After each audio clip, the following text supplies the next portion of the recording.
Deputy commissioner Hunza Fayyaz Ahmad نے ہنزا کے سیاحتی مقام کریم آباد کا تفصیلی دورہ کیا۔ دورے میں ایگزیکٹو انجینئر محکمہ تعمیرات طفیل اور LG&RD کے ڈپٹی ڈائریکٹر بھی موجود تھے۔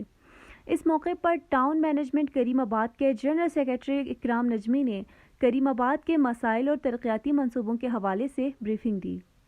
ڈپٹی کمشنر ہنزا نے موقع پر ہی متعلقہ محکموں کے سربراہان کو عوامی مسائل کے فوری حل کے سلسلے میں احکامات جاری کیے۔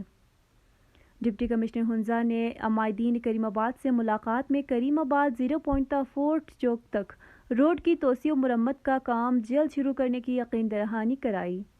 انہوں نے عمائدین سے بات کرتے ہوئے کہا کہ کریم آباد کی سیاحتی اہمیت کو مد نظر رکھتے ہوئے سمرقند کوئل کے ساتھ متبادل روڈ کو تعمیر کرنے، کریم آباد میں صاف پانی کے منصوبے سمیت ٹورسٹ پوائنٹ کی تزئین و آرائش کا بھی یقین دلایا۔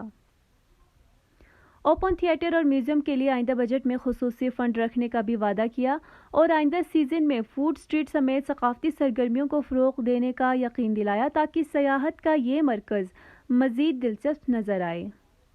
کریم آباد، مومن آباد اور گنش میں قائم سیوریج لائن کے حوالے سے بھی بات کی، جس دوران انہوں نے کہا کہ اس پروجیکٹ کی مرمت کے لیے 8 کروڑ روپوں کا خصوصی فنڈ رکھا گیا ہے۔ LG&RD اور TMS کے اشتراک سے پبلک پارٹنرشپ کے تحت جلد PC1 پر کام شروع کیا جائے گا۔